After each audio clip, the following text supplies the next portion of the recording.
I'm cooking all the food from the bear to tell you if it's as good as it looks on screen. Want to see everything that went wrong when I tried to replicate the breakfast sandwich Sid eats at Kasama? Great, here we go. I was so stoked to make this because it looked great and really easy to replicate, but I was very wrong. The first mistake was the hash brown. I thought duck fat would be a cool thing to try to confit the potatoes in, but it smelled terrible and kind of tasted even worse. It was so bad. The whole kitchen ended up smelling like stale Thanksgiving.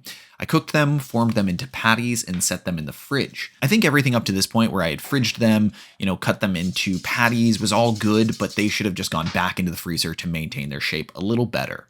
The longanisa was great, actually. I really loved it and pretty much have no notes. Lots of garlic, some soy sauce, a natto for color, lots of sugar. It was just really, really good, and I would totally make longanisa like this again. The eggs they use are a nice custardy egg square, but I forgot to cover mine when they baked. The goal is to cook them low and slow in a water bath so they cook evenly and gently, and that just didn't happen for me. I couldn't get them out of the pan cleanly. I ended up with like one single usable egg patty. Oof. Okay, time to cook up the hash browns and the longanisa. Oh god, the hash brown fell apart and I almost lit my stove on fire. No worries, I used a store-bought hash brown and just had to let go of my ego. At the end of the day, I ended up with one good sandwich. If I were to do this again to actually make it, I would totally skip the egg squares and just fry up an egg. I would skip the homemade hash brown and use a store-bought one instead. It's easier, it's more convenient. Anyways, mistakes happen, and I'd be lying to y'all if I said things work out every time I cook. This was still delicious, it just didn't work out the exact way that I hoped it would. Anyways, follow for more. Cheers.